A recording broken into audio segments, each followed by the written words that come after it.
It was close to 2 a.m. when I pulled off the highway. My eyes were burning from driving too long, and I needed caffeine badly if I wanted to make it home. The stretch of road I was on was nearly empty. No towns in sight, just dark fields and the occasional passing truck. When I finally spotted the glow of a gas station sign up ahead, it felt like a relief.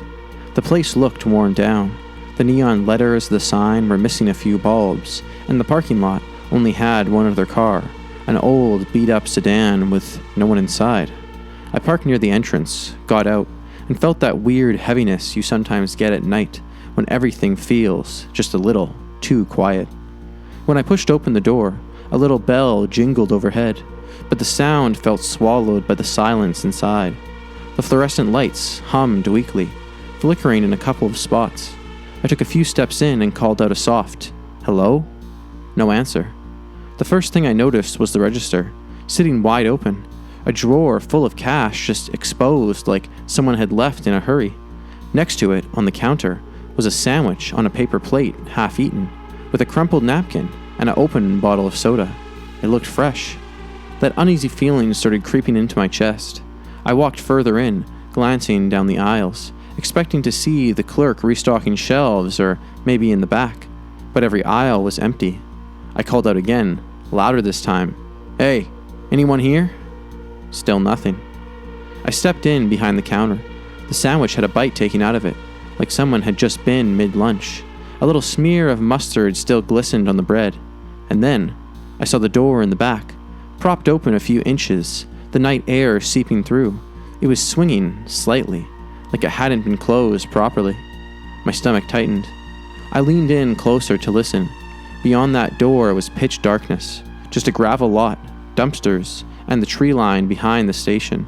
I couldn't hear anything out there, no footsteps, no talking, but the open register, the unfinished food, and that door swinging.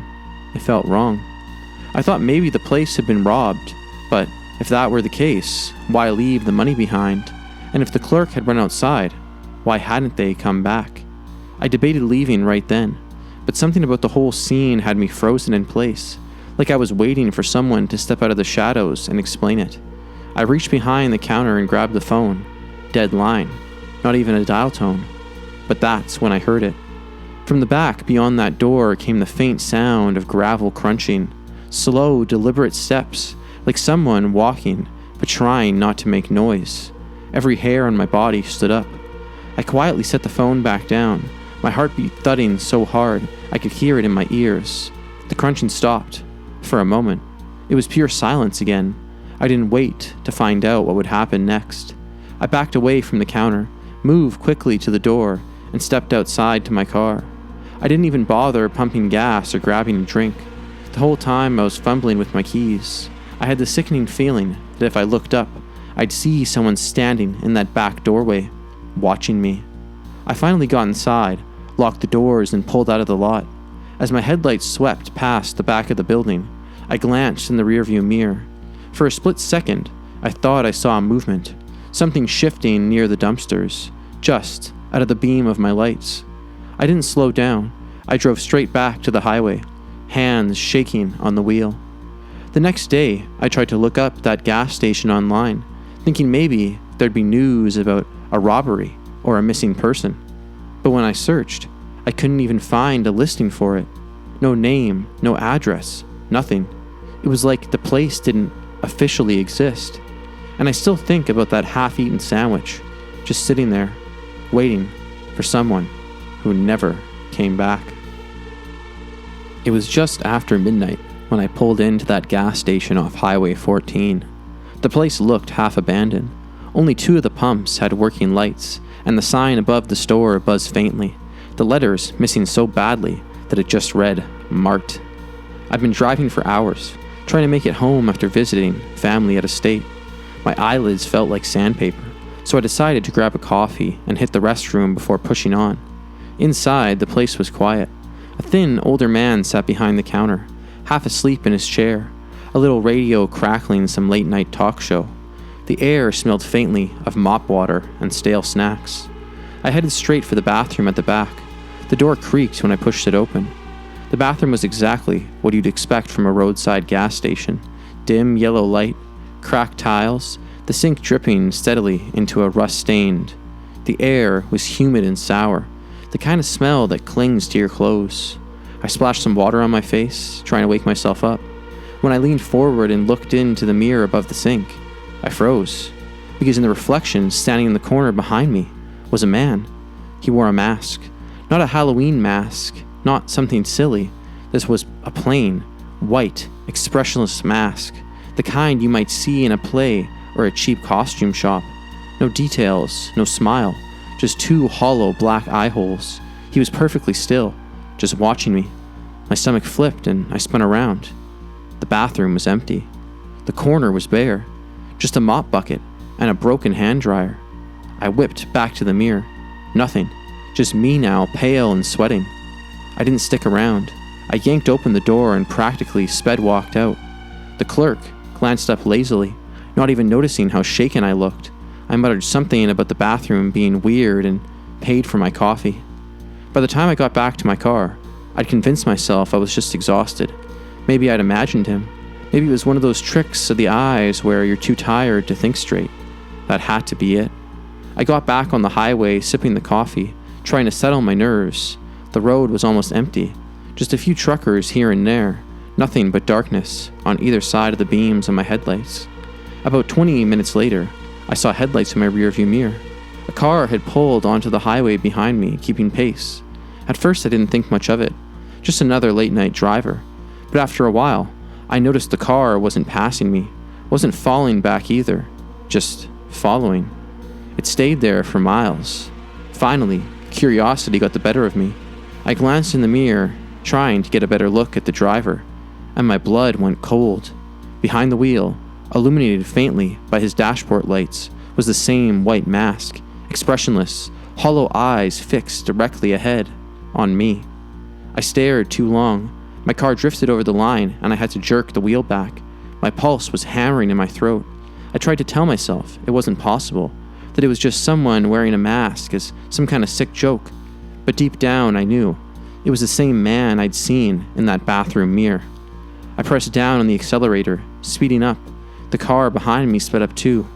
I slowed down suddenly, hoping he'd pass, but he slowed down too. It became clear. He wasn't just driving. He was following me. The next exit was still 10 miles away. My mind raced. I thought about pulling over at a red stop, but what if he pulled in too? What if that was what he wanted? So I did the only thing I could think of. I drove faster.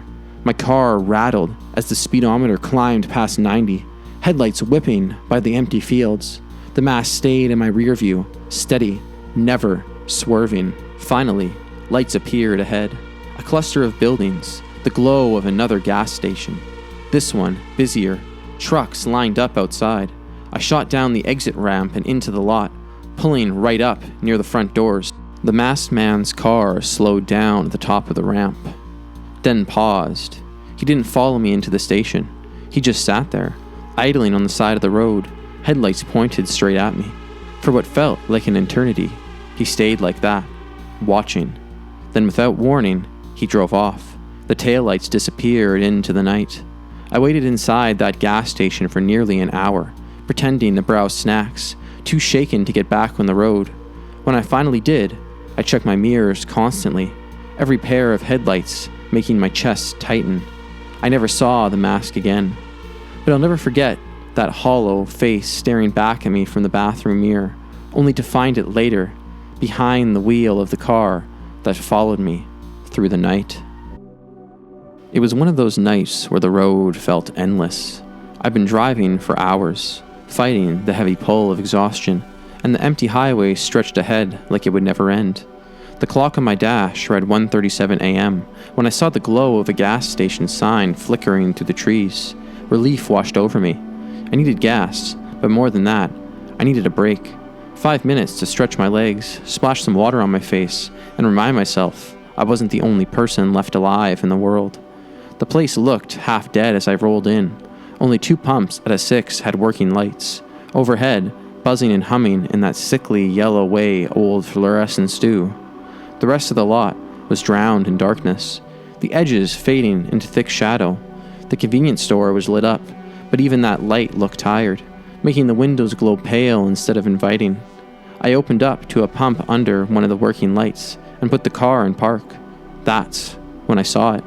In the far corner of the lot, right where the broken light pole left a pool of darkness, sat a white van. No logos, no windows along the sides, just one of those generic panel vans you see in every crime documentary. The engine was running. I could hear the low rumble even from across the lot, but it didn't move. It wasn't at a pump, wasn't near the store, just sitting there, tucked into the shadows. I stood there with the nozzle in hand, trying to convince myself it was nothing. Delivery van, work crew, somebody sleeping it off before getting back on the road. 1,000 innocent explanations, but my gut wouldn't buy it. The longer I stood there, the more wrong it felt. The van wasn't parked crooked, wasn't pulled in casual. It was lined up perfectly, angled so the front windshield faced directly at the pumps, directly at me. I tried not to look, tried to focus on the numbers ticking on the pump, but my eyes kept sliding back, and that's when I saw it. The side door. It wasn't closed all the way. It was cracked open just a few inches, like someone had slid it quietly and left it there. My chest tightened. The shadows inside were too dark to make out of details, but I could feel it, that someone was in there, watching. I forced myself to act normal. Don't look like prey. Don't look scared. I shifted my weight, checked my phone, glanced toward the store like I might head inside, but my heart was hammering so hard, it felt like the sound filled the whole lot. Then I heard it. A voice, low, casual, coming from the van. "Hey man, need a hand with that?" The nozzle clicked suddenly, startling me. The tank was full. I fumbled to hang it back up, spilling gas on the pavement. My hands were shaking so badly, I almost dropped my card pulling it from the slot. Then, the voice came again, louder. "Hey, over here!" I didn't answer. I didn't even turn, but in my peripheral vision, I caught it. Movement. The van's door slid open a little farther, slow and deliberate, and then a shape stepped out. He was tall, broad-shouldered, dressed in dark clothes. I couldn't make out his face, but he started walking toward me, steady, unhurried. Every instinct in me screamed to move, but I froze, caught between wanting to act casual and the raw terror telling me to run. "Hey, where you going?" the man called, his voice too calm, too rehearsed. I yanked open my driver's side door, slammed it shut, and hit the locks with my thumb. My hands fumbled with the keys. Every second felt like a full year. The man was only halfway across the lot now, but I could hear his boots scuffling against the asphalt, that awful, slow pace, like he knew he had time. Finally, the engine roared to life. I threw the car into gear, and just as I did, another figure leaned out from the open van door. He was holding something, long, metallic, a crowbar. That broke me. I stomped on the gas, tires screeching as I tore out of the lot. In the rearview mirror, I saw both men standing in the wash of the broken light, staring after me. They didn't chase me, didn't shout. They just stood there, one with the crowbar hanging loose at his side, the other with his hands in his pockets, calm as could be, like they knew they'd have another chance. I didn't stop driving until I reached the next town, where I pulled into a brightly lit truck stop full of semis. My hands were still shaking on the wheel, my chest tight with leftover adrenaline. I sat there for nearly half an hour, watching the road, waiting for the headlights of that van to roll in. But it never did.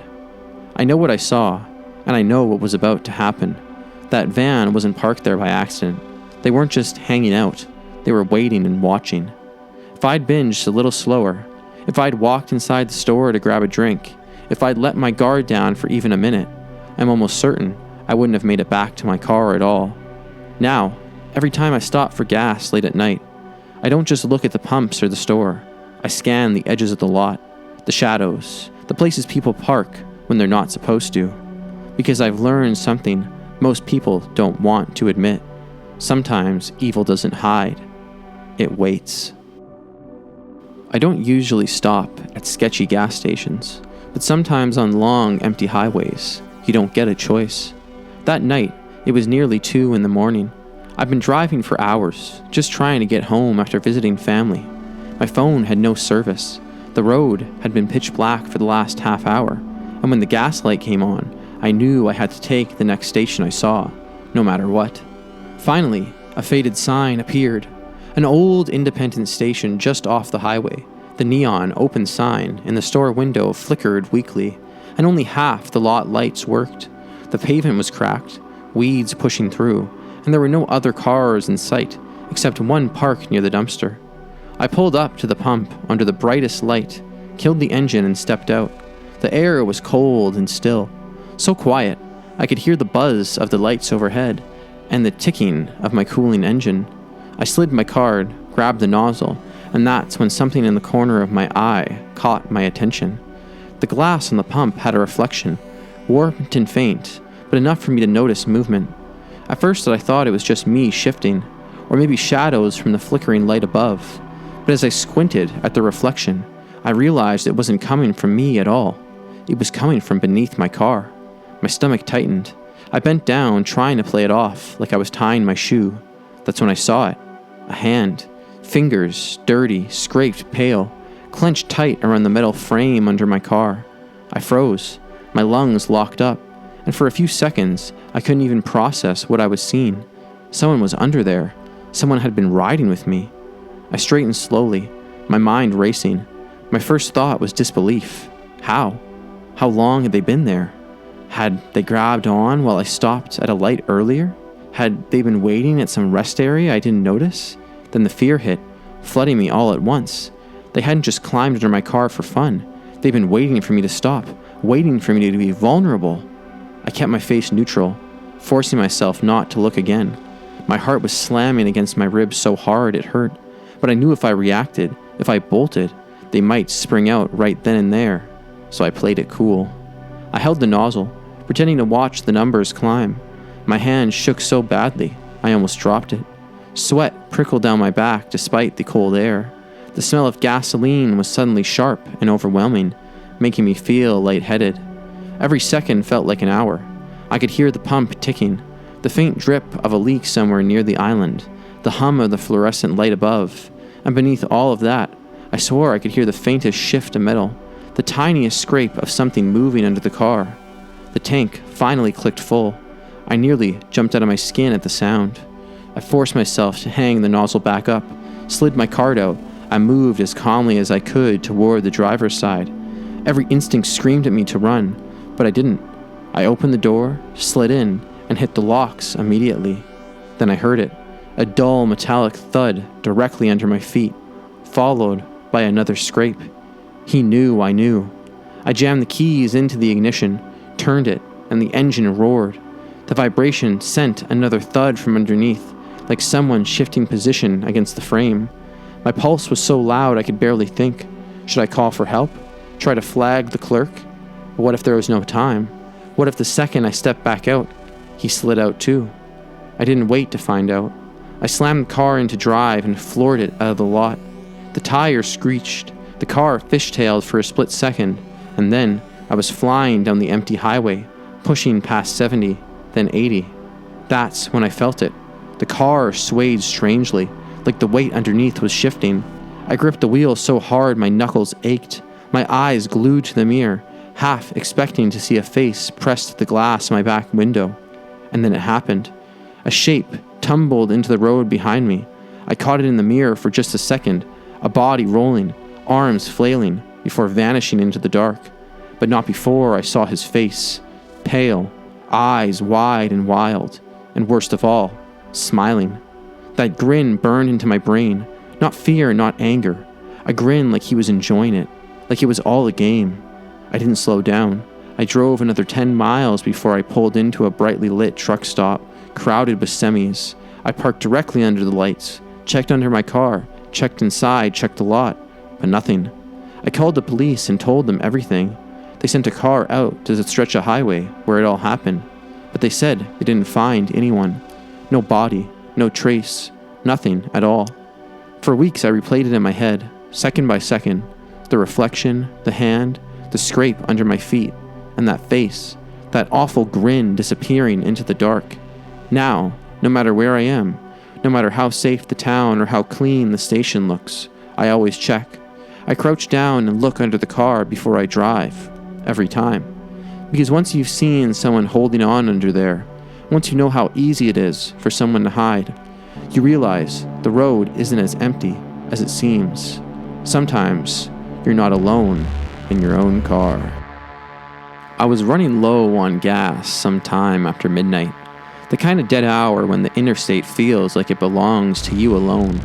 My dashboard had been nagging me for 30 miles, and when the next exit finally showed a gas station, I didn't think twice. I pulled off the ramp and rolled up to one of those isolated places, sitting by itself in the dark. No fast food, no other businesses, just a squat little building with 2 pump islands under flickering lights. The lot was empty, or so I thought. As I pulled up, I noticed a figure standing near the farthest pump. No car, no bag, just standing. It immediately put me on edge. I chose a pump directly under one of the working lights, killed the engine, and slid my card. The air was so still, I could hear the pump inside the machine, the faint hum of the fluorescent fixtures above. That's when I heard footsteps on the pavement. "Hey buddy," a voice called out behind me. I turned. A man, maybe late 30s, was walking toward me. He had a wiry frame, a worn-out jacket zipped up halfway, jeans too big for his legs. His hair was greasy, his eyes shadowed, and something about his gaze felt deliberate. "Headed east?" he asked, voice calm and steady. I hesitated. Yeah? You mind giving me a ride? Just down the road a ways?" The way he said it chilled me. No smile, no explanation, just flat, rehearsed words. My gut screamed no. I forced a polite tone. "Sorry man, can't help you tonight." His face didn't flicker. He didn't look disappointed or angry, just blank. "You sure?" he asked again, same tone. I nodded. "Yeah, I'm sure." We stared at each other for a second too long. The gas pump clicked faintly behind me, the numbers climbing. Then he gave the slightest shrug. "All right, safe travels." He turned and walked into the darkness, at the far end of the lot, swallowed by shadows. No car, no sound of footsteps past a certain point. Just gone. I hurried through the rest of the fill-up, capped the tank, and slid into my seat, locking the doors immediately. My pulse was racing. Something was wrong with that guy. Hitchhikers were one thing, but this felt different. Predatory. I pulled back onto the highway, telling myself to shake it off. The road stretched on, pitch black, except for the strip of white lines caught in my headlights. 20 minutes later, I noticed headlights in my rear view. At first I welcomed it. After so much emptiness, another car felt almost comforting. But the longer it followed me, the less right it felt. The lights grew closer, inch by inch, until they were practically riding my bumper. I switched lanes, expecting them to pass, but they didn't. Instead, the car shifted with me, hugging the corner of my rear bumper. My shoulders tensed. I tapped my brakes, a little warning. The car behind me jerked to the side, swerved, and then, in a sickening moment of clarity, I saw the driver. It was him, the hitchhiker, his hollow face lit by the dashboard glow. His eyes locked on mine in the mirror. His mouth was twisted into a grin. My blood turned cold. He swerved toward me, nudging me toward the rumble strip. The roar of tires against the grooves filled my ears as I fought the wheel back to center. My heart slammed so hard I could feel it in my throat. "What the?" I whispered, but my voice cracked. He pulled up alongside me, headlights washing over my interior. For a moment, we were side by side, both doing over 70. He turned his head, smiling directly at me, and mouthed something I couldn't make out. Then he jerked the wheel. His bumper came within inches of mine. I swerved hard, my tires screaming. My car lurched onto the shoulder, gravel spitting, the whole frame shuddering as I tried to correct. The wheel nearly slipped out of my hands. I gunned it, pushing past 80, then 90. My engine whined, my hands slick on the steering wheel. He followed without hesitation, his sedan rattling as he floored it, headlights bouncing in my rear view like a predator's eyes. Every few seconds, he'd swerve at me again, testing me, trying to force me off. Each time, I barely held control. My tires buzzed on the edge of the asphalt. The smell of hot rubber filled the cabin. I screamed at him through the glass, words he couldn't hear, words that didn't really matter. He was laughing. I could see his shoulders shaking, his mouth open, lit in flashes by the dashboard. laughing like it was a game. For miles, the highway was nothing but blackness, and those 2 sets of headlights. No exits, no other cars, no chance to call for help. My phone sat useless on the passenger seat. No service out there. Then up ahead, a miracle. Lights. A cluster of semis parked outside a 24-hour truck stop. I didn't think. I cut across 2 lanes, my tires shrieking, and shot onto the exit ramp. He followed, his headlights right on my trail. I barreled into the lot, swerving around a parked rig, and slid to a stop directly under the light. My chest heaved, hands welded to the wheel. He slowed at the top of the ramp. For a long moment, he just sat there, idling, his headlights burning down at me. Even from that distance, I could feel his eyes on me. Then he revved the engine. The sound echoed across the empty lot, and just like that, he turned the wheel off and sped into the night, swallowed by the darkness. I sat there, shaking so hard I couldn't move. My hands wouldn't unclutch from the wheel. Every muscle screamed. Eventually, I stumbled into the truck stop, babbling to the clerk about what had happened. He frowned, shook his head.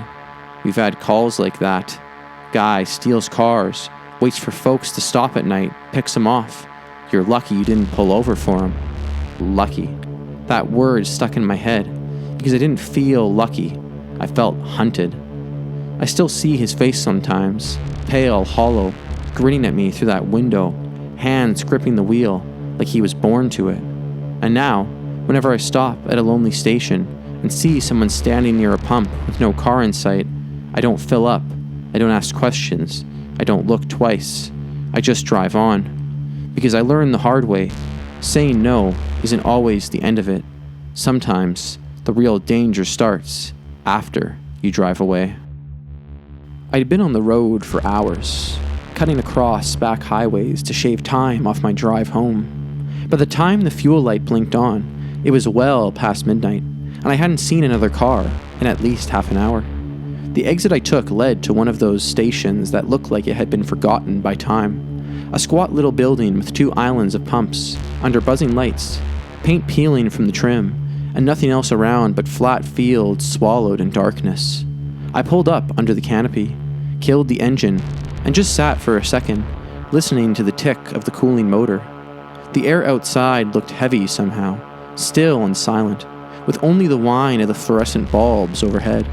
When I opened my door, I noticed the cameras. There was one on a tall pole angled down at the lot, one tucked into the corner of the roof, and another above the pump. That wasn't unusual. What made me pause was how the one directly above me moved. It gave a tiny shiver and then swiveled, the lens locking onto me as I stepped out of the car. I froze, looking around the lot. I was alone. Just my car, the empty pumps, and that lens pointed right at me. I tried to brush it off. Motion sensors, no big deal. But as I reached for the pump handle, I tested something. I ducked down quickly, pretending to check my tire. The camera tilted slowly, smoothly, deliberately, tracking me like an eye following prey. The back of my neck prickled. I stood and walked toward the store. My boots crunched on loose gravel. I glanced up again and saw another camera on the swing, slowly pivoting as I moved across the lot. I wasn't random or twitchy. It was smooth, like whoever was behind it was guiding it carefully, step by step. Inside, the station was dim and stale, the air thick with the smell of old coffee grounds and disinfectant. A cooler hummed in the corner. There were maybe 4 aisles, all with shelves half-stocked, like the place didn't see many deliveries. The cashier sat slouched behind the counter, flipping through a magazine. He didn't look up when I came in. Stringy hair, pale skin, dark circles under his eyes. The kind of guy who seemed permanently tired. I grabbed a soda and a bag of chips, trying to shake off the weirdness, but the feeling followed me inside. Cameras. There were at least 4 black domes in the ceiling, one in each corner. As I walked down the snack aisle, I looked up at one, and it moved. Just a little twitch, then it shifted, pointing right down at me. I stopped in my tracks. My heart gave a quick, panicked thump. I moved a few steps to the left. The lens followed, smooth and sure, like it was watching. I turned into the next aisle. Toiletries and road trip air fresheners and wiper fluid. I didn't need anything from there, but I walked down just to test myself. Sure enough, The camera at the far end tilted and locked onto me. By the time I reached the counter, my palms were damp. I set the soda and chips down, forcing my voice casual. "Your cameras work really well," I said with a little laugh. I couldn't move anywhere in here without one following me. The cashier finally looked up. His expression was blank, like he hadn't even processed what I said. Then he shook his head. "They don't work." I blinked. "What?" He leaned on the counter, looking annoyed that I'd interrupted his reading. "Haven't worked in months. Boss won't pay to fix them. Just for show now." I stared at him, my mouth open, but no words came out. "I swear I just saw them moving," I said finally, almost whispering. The guy shrugged. "You didn't. Trust me." The way he said it was strange. Not convincing, not even defensive, just flat. Like he wanted to end the conversation right there. His eyes slid back down to his magazine. I paid, stuffed the bag under my arm, and pushed out through the door. The night air felt heavier now, oppressive, and immediately I saw it. Every single camera outside was angled right at me. The one on the pole, the one under the wing, the one above the pump. All of them pointed squarely in my direction. I didn't even stop to pump gas. I walked fast, almost running to my car, fumbling the keys from my pocket. My fingers slipped, the plastic crinkling as the bag threatened to spill. I yanked open the door, slid inside, and hit the lock button hard. My chest was heaving. My eyes started up once more. The camera hadn't moved. They were all fixed, frozen, aimed directly at my car. I started the engine and tore out of there, tires squealing on the cracked pavement. In the mirror, the station shrank until it was just a smear of light in the black fields. But even then, in my head, I saw those lenses locked on me, following me all the way down the road. And the part that still won't leave me, the part that gnaws at me every time I think about it. If the cashier was telling the truth, if those cameras really hadn't worked in months, what was moving them? It was after midnight, and the highway stretched out ahead of me like an endless ribbon of black. I had been driving for hours, eyelids heavy, the hum of the tires lulling me into a dangerous rhythm. My gas gauge had hovered near empty for the last 20 miles, and I was starting to feel the creeping panic of being stranded in the middle of nowhere. That's when I saw the glow. Through the tree line, just beyond a bend, a faint flickering light rose against the dark sky. As I came closer, I made out the shape of a station sign, old, boxy, half its bulbs burnt out, but still stubbornly lit. The letter spelled gas, though the S barely glowed. I pulled off the highway, onto a gravel lot. The place looked wrong, like it didn't belong in the present day. Cracks split the asphalt, weeds poked through, and the canopy over the gas pump sagged with rust. The station itself was a squat little building, windows streaked with grime. For a second, I almost kept driving. It looked abandoned. Then I noticed the paper taped on one of the pumps. Open. Pay inside. And before I could second-guess myself, the door of the station creaked open. A man stepped out. He wore a faded red polo shirt, stained and stretched at the collar, with what might have been a name tag pinned crookedly to his chest. He waved at me with a broad, fixed smile. His movements were stiff, jerky, like he hadn't stretched his arms in years. "Evening," he rasped, although the words scraped his throat. "You're in luck. Most folks don't stop here no more. Go ahead and fill up. Pay after." I hesitated, hands still on the wheel. Something about the way he stood there, watching, felt unnatural. His smile didn't falter, didn't even flicker, like it was plastered on. But the low fuel light on my dash glared back at me. I was running on fumes, so I pulled up to the pump. The man stayed a few feet away, just watching with his hands on his hips. Up close, his shirt looked older, like it had been sun-bleached a dozen times. His shoes were filthy, the soles peeling away. I glanced at his name tag again. The letters were scratched and faded, completely illegible. I swiped my card. Nothing. The machine was dead. "Don't take plastic anymore," he said quickly, like he'd said it 100 times. "Pump first. Settle inside." I unscrewed the cap and lifted the nozzle. The pump coughed, rattled, then groaned like it hadn't been used in years. Finally, liquid gushed through. The faint smell of gasoline hit the air, grew thinner, weaker than expected. The old analog dials on the pump shuddered forward, hesitating, then leaping in uneven jumps.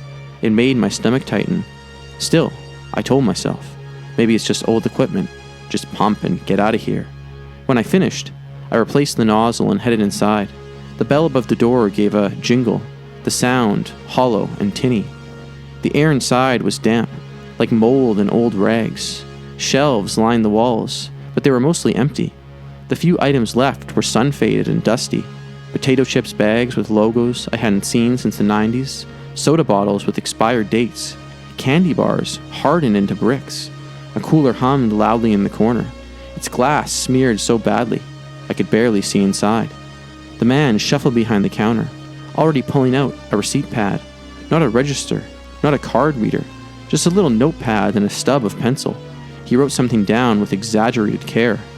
"That'll do it," he said, with the same wide smile, pushing the slip toward me. The total didn't match the pump. Not exactly. Off by a few dollars. I reached for my wallet, and when his fingers brushed mine, I flinched. His skin was cold dry, almost papery. "Long drive tonight?" he asked. "Yeah," I muttered. I didn't want to talk. I just wanted to leave. But something caught my eye as I turned toward the door. In the far corner of the store, half hidden behind a toppled display rack, was a stack of cardboard boxes. The flaps were open, torn and sagging. Inside weren't supplies or snacks, just dozens of plastic gallon jugs. Some were sealed, some half empty, some cut open. They were all labeled plainly, drinking water. On top of the pile sat a metal funnel, crusted with residue. The pieces clicked together in my mind all at once. He wasn't selling gas. The pumps weren't hooked to fuel at all. They were filled with water. I felt my stomach flip. When I looked back at him, he was still smiling at me, but his eyes were flat, unblinking, almost evil. "Safe travels now," he said, his voice just a little too cheerful. "Hope to see you again." My pulse hammered as I muttered thanks and pushed out the door. The air outside felt heavier, like the night itself was pressing down on me. I walked quickly, almost running back to my car. Every instinct screamed at me to get out of there. I turned the key. The engine coughed, sputtered, then caught, but it sounded wrong. Uneven, like it was choking. I didn't care. I threw it in gear and sped off the lot, gravel spitting under my tires. In my mirror, the man stood under the flickering canopy lights, still waving with that wide, unnatural smile. The station shrank behind me, swallowed by the dark fields. A few miles down the road, the car started jerking. The engine stuttered and hissed, struggling to breathe. By the time I limped into the real town, the check engine light was blazing, and the car barely made it into a lot of the 24-hour service station. The mechanic there confirmed my worst fear. The tank was half full of water. But here's the part that still won't leave me. When I tried to describe where it had happened, the turnoff, the sign, the building, the mechanic frowned. "That place? Son, that station's been boarded up 10, maybe 15 years. Nobody's worked there since." I tried to argue, tried to explain, but he just shook his head. "Whatever you saw out there wasn't a gas station, and whoever you met, you don't want to meet him again." I've been driving for hours, and the highway had gone quiet. One of those stretches where it feels like you're the only person left awake in the world. My gas gauge was sinking lower than I liked, so when I saw a small station off the exit, I pulled in without hesitation. The place was nothing special. 4 pumps, a canopy light that flickered in an uneven rhythm, and a store with half its windows plastered in old advertisements. The lot was empty, quiet. Perfect. Quick in, quick out. I slid into a spot beside the pump, killed the engine and got out. The air was cool and unnervingly still, like even the bugs had turned in for the night. I just started fueling when I heard it, that low, throaty rumble of an engine. I looked up and saw headlights cutting through the dark on the far side of the lot. A pickup truck rolled in slowly, lifted high, dark paint, the kind with exhaust pipes that sound more like cannons than mufflers. I expected it to pull to another pump, but it didn't. The driver swung the truck around and parked directly across from me, nose to nose, headlights blasting full force into my eyes. I squinted, raising a hand to block the glare, but it didn't help much. I couldn't make out his face, just a figure behind the wheel, unmoving. The engine idled low, a steady growl that seemed louder than it should have been in an empty lot. I tried to ignore it. Maybe he was waiting. Maybe he was taking a break. I kept my eyes on the pump, numbers ticking upward. Then came the first rev. It was sudden, violent. The engine roared and the whole truck seemed to lurch forward, heading, bouncing. My chest rattled with the sound. I flinched, glancing up again. Still, couldn't see his face, just the silhouette. The pump hummed, the numbers rolled. I told myself, don't react, just finish and go. Another rev, longer this time. The sound carried through the lot and into the night. There was nothing to muffle it, nowhere for it to go, just endless asphalt and the scream of the truck's engine bouncing back at me. I pretended not to notice, slid the nozzle out and screwed the cap back on. My hand shook a little though. As soon as I set the pump back in place, another rev. This time it wasn't random, it was deliberate. I understood then. He wasn't waiting for gas, he was waiting for me. I forced myself to move slow like nothing was wrong. Open the door, slide into the driver's seat, close it, lock it. My heartbeat was hammering, but outside, I tried to look casual. The truck revved again, louder. I turned my key and my car coughed awake. That's when I saw it, the truck rocking on its suspension as he floored the gas and let it scream. For one horrifying second, I thought he was going to plow straight into me. I threw it into drive and pulled out fast, gravel popping under my tires. My headlights lit the empty highway as I merged back onto the road. And in my rear view, I saw him pull out after me. No hesitation. The truck fell in behind me, headlights glaring in my mirror. At first he hung back a few car lengths. Every time I sped up, he matched me. Every time I slowed, his lights grew closer. The revving started again. Not constant, but spaced out. Every mile or so he'd slam the gas, the sound ripping through the still night as if to remind me, I'm still here. My knuckles whitened around the wheel. I couldn't pull over. I couldn't outpace him. He was toying with me. 5 miles, 10 miles, 15. He never let up. Then he started playing games with the lights. First, he flipped his brights on, flooding my car in a white glare. Then off again, leaving me blinking into the dark. A few seconds later, back on. Then off, on, off, on. Each time the world went dark behind me. My chest tightened. Each time it exploded back into blinding light. I jumped. It was like he was controlling the whole night, deciding when I saw and when I didn't. I passed a sign. Next exit 2 miles. I made up my mind. I'd get off, head into town, find some place lit and crowded. I kept my speed steady, not wanting to tip him off. The exit ramp came. At the last possible second, I swerved onto it. He followed. I pressed harder on the gas, winding through the off-ramp curve. His headlights stayed glued to me. The ramp dumped onto a darker road lined with trees. No streetlights, just me, the empty asphalt, and his truck. That's when he surged forward. The roar of his engine filled the night as he closed the gap between us. His headlights in my rear view until they drowned everything. I could see the grill of his truck inches from my bumper. My car shook with the force of it. I swerved. He backed off just enough to avoid impact, then revved again, taunting me. Every time I thought he'd slam into me, he pulled back at the last second. He was in control. He was enjoying it. Finally, up ahead I saw salvation. Another gas station, bigger, brighter, cars parked out front. I floored it, tires squealing as I pulled into the lot. The truck slowed at the entrance. His headlights swept across me one last time. The engine roared in a long, guttural rev that made my windows tremble. Then he turned. Just like that, he rolled back onto the road and disappeared into the night. I sat there shaking, parked under the fluorescent lights, watching the road long after he was gone. The whole thing lasted maybe 20 minutes, but it felt like hours. And the worst part, he never said a word, never showed his face, never touched me. He didn't have to, because in those 20 minutes, I understood exactly what he wanted me to know. Out there, in the dark, he could have done anything, and no one would have stopped him. I've always been a night driver. There's something about the empty highways, the hum of the tires on asphalt, and the feeling of the world being asleep while I'm still moving that calms me. But that night, somewhere on the stretch of road, I learned that the road can hide things that don't make sense. Things you can't explain no matter how many times you replay them in your head. It was just past 2 a.m. when I realized I needed gas. The gauge was buried lower than I liked, and I hadn't seen another exit in nearly 30 minutes. My GPS had gone dead zones on me, and it was one of those stretches where the only lights came from your own headlights and the occasional green glow of highway signs. Finally, in the distance, I saw a glowing red and white sign with peeling paint. A small gas station sat just off the exit, the kind that looked like it hadn't had a renovation in decades. Just 4 pumps under a flickering canopy light, a squat little building with hand-painted signs on the windows. I pulled in. The lot was completely empty. No cars, no trucks, not even an employee visible inside. The canopy lights buzzed faintly, but other than that, there was no sound, no hum from the ice machine, no music from inside, no insects in the air, just silence.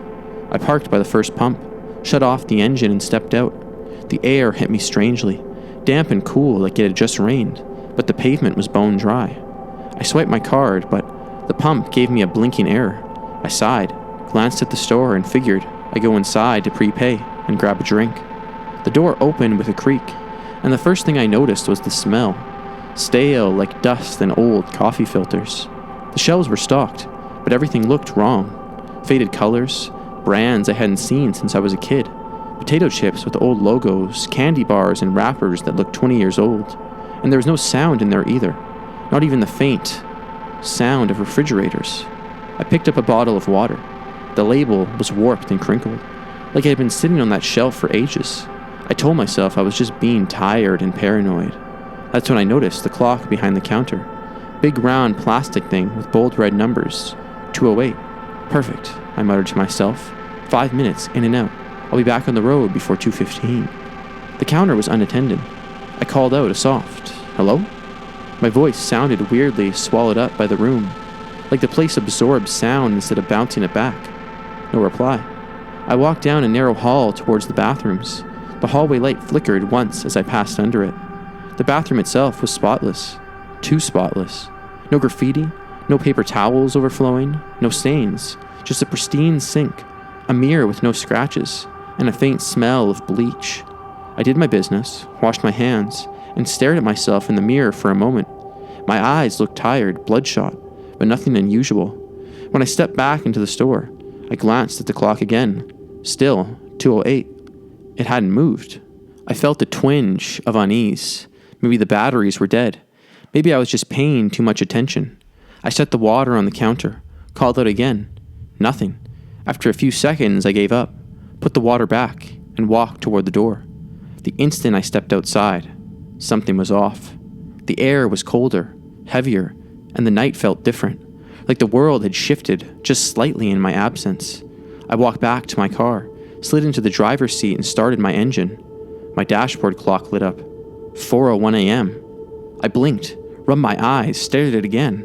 4:01. That didn't make sense. I'd only been inside for 5, maybe 10 minutes. No way it was 2 hours later. I grabbed my phone, checked the time. 4:01 a.m., same as the car. For a long moment, I just sat there gripping the wheel, trying to make sense of it. Did I fall asleep in the bathroom without realizing it? Did I black out? But I felt wide awake. No stiffness in my body, no grogginess. Then, my eyes fell on something in my cup holder. A receipt. I hadn't bought anything. I hadn't even seen a cashier, but there it was, tucked into the plastic groove. I pulled it out with shaking fingers. 3:37 a.m. 2 bottles of water, a bag of chips, paid in cash. But I didn't have cash on me. I hadn't touched those items. My mouth went dry. I looked up at the store through my windshield. Only now it didn't look the same. The shelves I'd walked past just minutes ago looked empty, stripped bare. Some of them even sagged, like they hadn't been restocked in years. And the clock on the wall behind the counter? Dark, the hands frozen at 2:08. I locked my doors without even thinking about it. My chest was tight, like something heavy was pressing down on me. I glanced back down at the receipt. The handwriting for the signature looked shaky, almost like mine. That was it. I couldn't sit there any longer. I threw the car into gear and peeled out of that lot, the tires kicking gravel. My headlights cut through the night, and I didn't look back until I was miles down the road. Even then, I kept checking my mirrors, half expecting to see headlights behind me. The weirdest part? When I finally stopped for gas again, well-lit station, I checked my mileage. Between where I'd exited and where I was standing, the numbers didn't add up. It was like I'd skipped 30 minutes of road completely. Like I'd not just lost time, but distance too. I never went back to that exit, and I'll never stop at a nameless station in the dead of night again, because to this day, I can't answer one simple question. What really happened between 2:08 and 4:01 that morning? I've always hated stopping for gas late at night, but sometimes you don't get a choice. That night, I've been driving across a stretch of rural highway around midnight, with miles of flat, empty road behind me and more ahead. My tank was low, and when I finally spotted the glowing red sign of a little gas station off the exit, I felt relieved. The lot was dead silent. No cars at the pumps, no trucks parked out front, just the buzzing fluorescent lights under the canopy, flickering in that tired way that makes shadows look like they're moving. The store sat there like a box of light in the middle of a dark field. I pulled up, killed the engine, and for a second, just sat there. Something about how empty it was made me hesitate, but the gas light on my dashboard reminded me I didn't have much of a choice. Inside, there was only one employee, a young guy, maybe mid-20s, thin, pale, with the kind of exhausted look you see in people who work night shifts too long. He gave me a glance when I walked in, then quickly away, like I just made things harder for him somehow. I grabbed a soda, some chips, more out of routine than hunger, and brought them to the counter. That's when I noticed his hands were shaking. Not a little tremor from too much caffeine, really shaking, like he was trying to keep himself steady and failing. "You alright, man?" I asked, setting the items down. He hesitated, glanced at the glass door, then leaned forward over the counter. His voice dropped to a whisper. "You need to leave. Right now." I blinked. "What?" "I'm not kidding," he said, his lips barely moving. "They told me to keep you here, to stall you until they show up, but I can't do it anymore." The words hit me like ice water down my back. I laughed nervously. "What are you talking about?" His jaw clenched. His eyes darted toward the windows again. "There's a group. They've been coming here at night. They make me set people up. Tell them the pump isn't working, pretend I need to check IDs, mess with the register, whatever, long enough for them to pull in." I stared at him, trying to decide if this was some kind of twisted joke. His expression told me otherwise. "What happens after?" I asked. His hands gripped the counter, knuckles white. "Nobody comes back." The store felt too quiet. No hum of coolers, no background music, just the faint buzz of the overhead lights. He leaned closer. "They said tonight would be my last one, that I needed to keep you here, but I can't. So if you want to live, you need to go. Right now." My throat was dry. "Go where?" He shook his head, quickly, urgently. "Not out front. They'll be by your car already. Go through the stock room, out the side door, get into the woods. Don't take the highway. They'll find you if you do." I opened my mouth to say something else, but then I heard it. Tires crunching on gravel outside. Headlights swept across the windows. One vehicle, then another, then a third. They parked deliberately, surrounding the lot. One angled near the pumps, one close to the road, one right by the front door. The cashier's face went pale, and he whispered, "Go." I didn't argue. I grabbed my stuff and headed down the side hall, heart pounding in my ears. Behind me, I heard the door chime as someone walked in. The side exit creaked open into the cold night air. The woods loomed, maybe 100 yards away, dark and tangled. I bolted across the gravel, the crunch of my footsteps sounding like gunshots in silence. Behind me, the voices started. Deep, steady voices. "Somebody's out the side." I didn't look back. I hit the tree line, branches slapping against me as I pushed into the undergrowth. The darkness swallowed me, but at least it swallowed the light behind me too. I crouched low, forcing myself to breathe quietly, listening. I could hear them spreading out, boots moving across gravel, someone cursing, a whistle sharp and quick like a signal. They were looking for me. I crawled deeper, careful to move slow, trying not to snap branches. My heart hammered so hard, I was sure they'd hear it. At one point, I risked a glance back through the trees. I could see shapes moving by the station. Flashlights cut through the dark, beams swinging back and forth across the edge of the woods. One beam lingered on the ground, where my footprints had torn into the grass. "Got him," a voice said. I froze. My chest seized up. The beam started coming closer. I didn't think. I ran. Branches whipped at my face, Roots caught my shoes, but I ran until my lungs burned. The voices followed, angry now, crashing into the trees. "Don't let him get far." I stumbled down a slope, nearly fell into a dry creek bed and crouched low, sucking in shallow breaths. I pressed myself into the dirt, praying the dark would hide me. Minutes dragged. Flashlights flickered above the slope, but none came down in the creek. Eventually, the voices faded back toward the station. I stayed there, curled into the mud, until I couldn't hear them anymore. When I finally crawled out, my hands and knees were torn up, my clothes streaked with dirt. I stayed off the main road, sticking to the tree lines, until I reached another highway exit, nearly 2 miles away. A brightly lit truck stood, buzzing with cars and semis, civilization and safety. When I stumbled inside, people looked at me like I'd crawled out of a wreck. I didn't care. I went straight to the counter and asked the cashier to call the police. 2 deputies came, listened to me explain everything. They exchanged a look I didn't like, a mix of skepticism and weariness. One of them finally said, "That old station shut down last year. Nobody works there anymore." I told them what I'd seen, what the cashier said, the trucks, the men. They just nodded, said they'd check it out. I don't know if they ever did. What I do know is this: the exit I pulled off on that night, it isn't on my GPS anymore.